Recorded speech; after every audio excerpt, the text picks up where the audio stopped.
How's it going guys, Chris here, and today we're going to be taking a look at all those nasty mutants that roam around the zone in Stalker 2.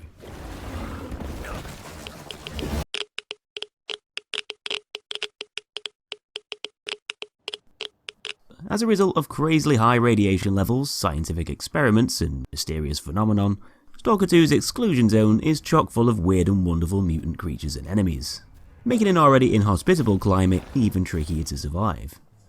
Probably the most common one though is the blind dog, a really aggressive canine that typically travels around hunting in large packs.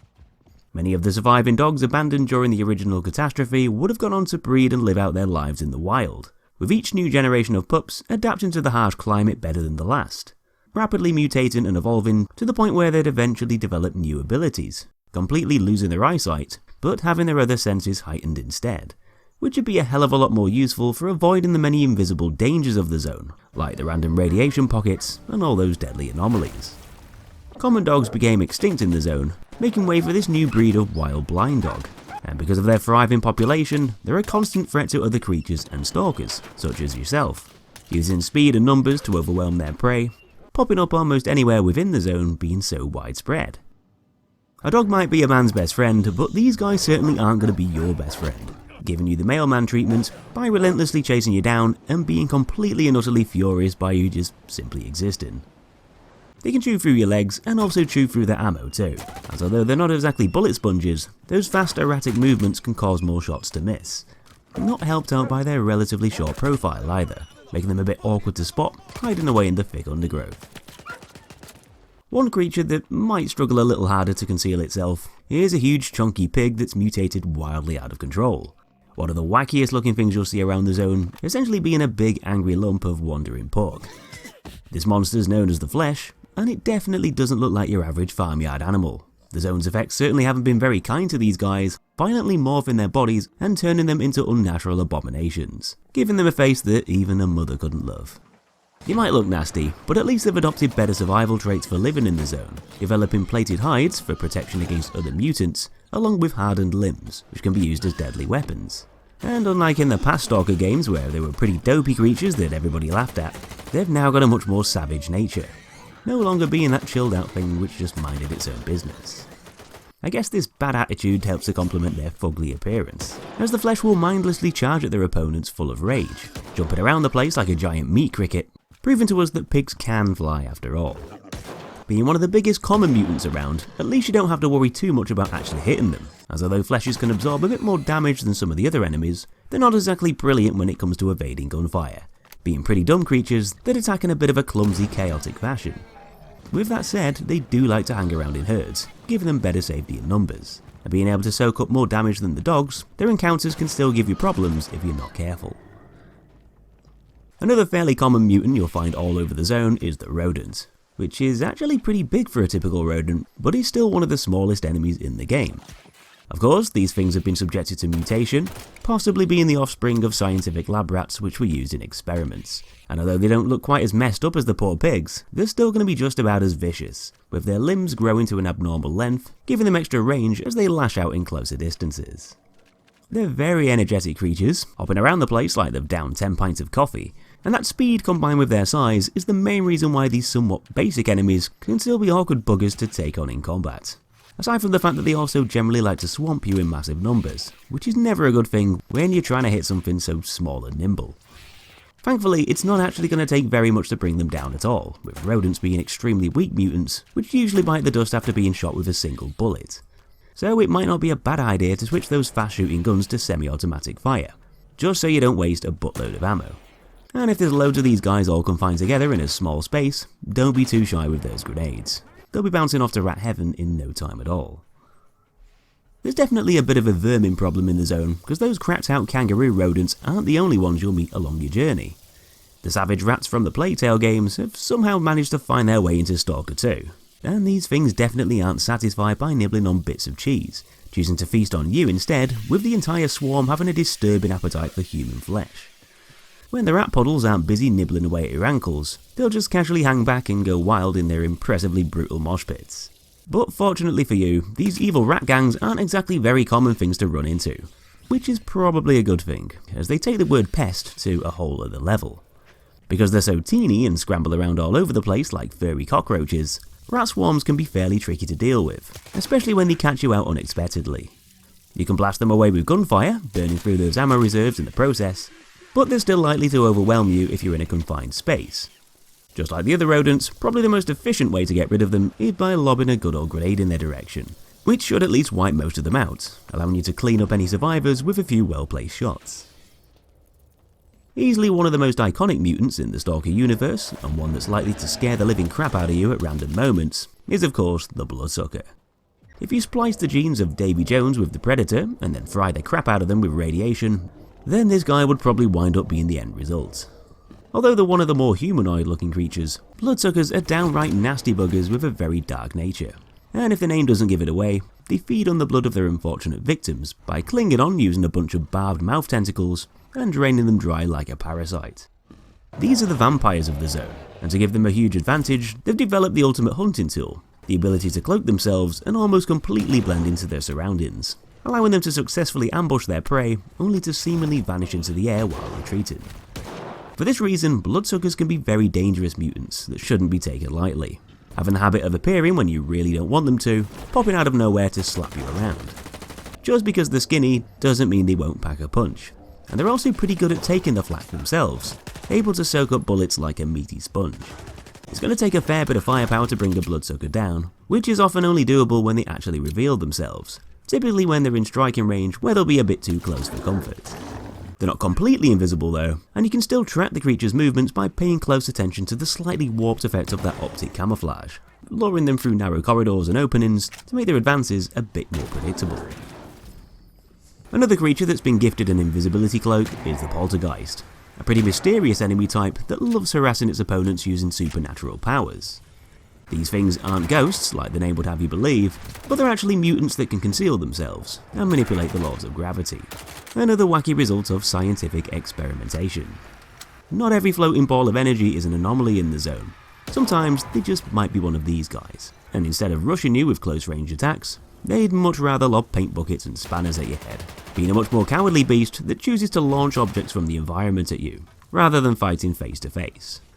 In fact, shooting a poltergeist will often cause it to run away and generate protective barriers from nearby rubble, blocking off routes to try and stop you from following it while shielding it from incoming shots. You've just got to keep firing away at the spooky bubble, chasing it down as it retreats, eventually killing the poltergeist to reveal its true form, a legless, alien-like creature with long gangly arms and a disfigured torso, being something that wouldn't look too out of place in Star Wars. Poltergeists come in several different varieties, with some of them able to infuse elemental energy with their attacks. Pyrogeist variants can manipulate flame anomalies to produce devastating fire plumes, which burst through the floor to burn the hell out of you, making the creature riskier to chase as it generates area denial barriers. Electric variants do a similar sort of thing, only using sneaky lightning traps to zap you while wandering by, with the mutant sort of looking like a floating plasma globe, with a load of electricity bolts whizzing out from its core. And there's even a chemical flavour too, which also hovers around the place, emitting dangerous anomalies in the form of toxic fart clouds that corrode your health if you wander on through them. We've established that practically none of the local wildlife has escaped the zone's effects unscathed, and another casualty to those high radiation levels and anomalies is the boar, which has also been subjected to heavy forms of mutation. Boars within the exclusion zone kinda resemble their normal, non-radioactive counterparts, in the sense that they still have a similar sort of anatomy and characteristics, so no weird mutant legs growing out of their heads or anything like that. They might have gotten off a bit more lightly than the pigs, but they've still got some irregular features, having a couple more ears than usual, a load of extra long teeth and tusks, and a much furrier, beefier body overall. It seems like they're also a hell of a lot more aggressive too, eager to defend their territory to the death, charging around the place like a bull to a red rag, attempting to gore any possible threats with all those nasty tusks. Just like other types of mutated wildlife, they're also much more resistant to radiation, and a lot more resistant to those bullets too, with boars being able to brush off a lot of incoming gunfire, allowing them to stay on the rampage for a lot longer than you might expect. But what about when humans get subjected to mutation? Well, that's where the Snork comes into the scene. Soldiers and stalkers that have succumbed to the zone effects, becoming savage, insane creatures that now roam the lands like highly irritated zombie monkeys. Still wearing the ragged remains of what used to be their survival gear, the Snork doesn't seem to mind having a gas mask permanently fitted to its face, just so long as its mouth can still devour the flesh of its unfortunate victims, opting to switch a diet of bread, sausages, canned meat and vodka for whatever it can hunt down in the wilderness, human beings included.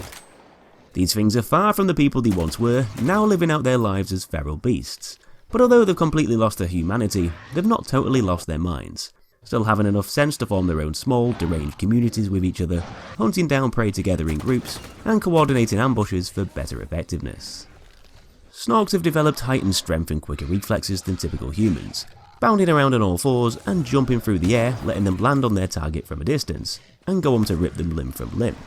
But for the most part, these mutants tend to hide away in cave systems and underground tunnels, and although they're extremely agile and often awkward to hit, the Snorks are definitely not going to find it very fun, going down a bit easier without too much fuss. Along with the blind dogs, the zone is also home to another mutant canine, and one that can be far more problematic. Aside from looking like some sort of hellhound sent by Satan to collect your soul, the Psy Dog is a far more menacing creature that's been supercharged with Psy energy, which can be used against their opponents by affecting their minds. It does this by generating loads of illusionary copies of itself, which scatter around all over the place, leaving you guessing which one's legit in the middle of a squad of convincing dupes. Who needs a hunting pack when you can literally just conjure one up on demand? The illusion gang will act a lot more aggressively, chasing you down without any hesitation, because something that doesn't truly exist can't really worry about getting shot in the face. These copies will attack head-on and explode into big puffs of phantom fur when they're taken out.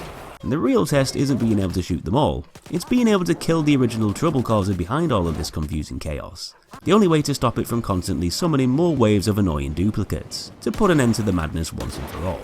Which is a lot easier said than done. The top dog in charge of all this mind bending typically prefers to stand back and let its gung-ho minions do all the dirty work for it. Probably a smart move. So for that reason, it might be best to take aim at the dogs that are hanging around further away.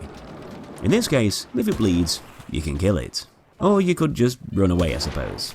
At least you won't use 200 rounds trying to identify the culprit that way. Anyway, enough about the dogs, because there's also a mutant feline. A completely new enemy for the series with its own unique characteristics. These creatures are known as the Bayun, and they're also pretty devious creatures, employing their own little tricks to try and confuse and disorient their opponents.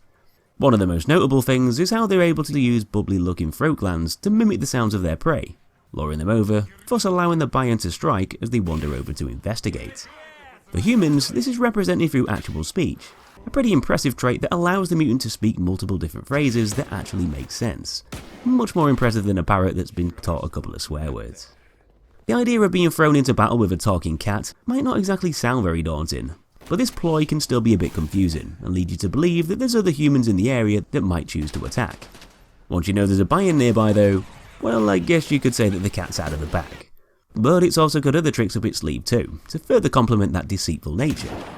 Being one of the sneakier beasts of the bunch, these guys will often try to attack unexpectedly, dashing over to use you as a scratching post, only to retreat not long after. And by using a special cry, it can force you to become tired and black out momentarily, allowing the Bayun to escape sightlines and reposition for another attack. Fun fact for you, the design behind this creature is actually based on a folklore cat that uses similar kind of tricks, luring people in with its magical voice, which can cause them to fall asleep, giving a catnap a whole different meaning. When a human becomes exposed to high levels of psi radiation, this will cause them to hallucinate, suffer amnesia and psychosis, only to eventually lose their sanity, eventually turning them into mindless husks of their former selves. Although they're not of the same undead brain-munching variety we've come to expect when we hear the word zombie, these guys definitely act in a similar sort of way, shambling around, completely disoriented, muttering out random words while trying their best to claw back any memory of the past. Mostly being stalkers and soldiers trying to survive in the harsh environment, these zombified zone dwellers still carry all their gear from before they turned, including their equipment and weapons. And considering these guys act like they've just been lobotomized, that can be a very dangerous thing. They might be slow and dopey now, stumbling around, aimlessly firing bullets at you without much accuracy, but they don't fear for their lives either, allowing them to be much more brazen in combat, standing around in the open leaving themselves vulnerable, but also not hesitant to move towards your position too to flush you out of hiding. The only way to put zombies down for good is by planting some lead between their eyes and into that scrambled up brain. Otherwise, they're just going to keep getting up like nothing happened, being fueled by that psi energy, somehow keeping them alive and functioning. One mutant that can fully weaponize that psi radiation and force its effects on yourself and others The controller's another one of the zone's bizarre experiments, only this one prefers to fight using powers rather than physical force. It's not every day you see a mutant sporting a pair of ripped jeans, but this signifies that these guys were once human. Many would have been criminal test subjects sent to the labs that have undergone intense experimentation, with their bodies covered in boils, sores and bandages, dehumanizing them in the name of science. They might look a bit shaky on the feet, but controllers definitely aren't as dopey as they look. In fact, they're actually a lot smarter due to their beefed up brains, which have developed enough to harness and use psi energy against other living things, even able to control their minds.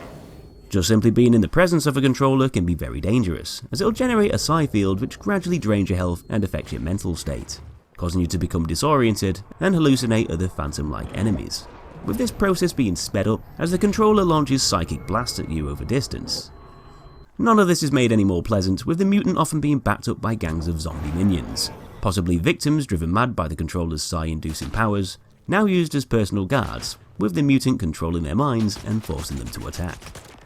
Having no means to take you on itself, it relies on all these fancy tricks to make its encounters as awkward as possible, but its powers can still be countered by using psi-blocking pills, and despite taking a lot of bullets to bring down, they don't actually make much effort to avoid the gunfire, just slowly wandering around, waiting for your mind to turn to mush. One of the more elusive creatures you can find in Stalker 2 is the armoured elk, which is basically a mutant deer with some very mystical abilities. These guys haven't suffered too many changes to their anatomy and feature set, aside from having much more monstrous antlers, with their bodies covered in bony plates. I suppose we shouldn't ignore those creepy double eyes either. But despite seeming somewhat normal on the face of it, or at least normal compared to the zone's other freaks, the armoured elk has a really unique trick up its sleeve, the power to summon other mutant creatures to assist it in combat. Having to avoid loads of mutant rodents, dogs and boars while being chased by the deer itself makes an otherwise simple fight much more frantic and overwhelming, especially with the elk constantly being able to invite more of Mother Nature's nasties to the party, crying out for help in between trying to gore you with those oversized antlers. You won't have to fight too many of these deer mutants, with them being a pretty rare find in the zone, though if you're a bit low on ammo, then it's not exactly a fantastic idea to take them on.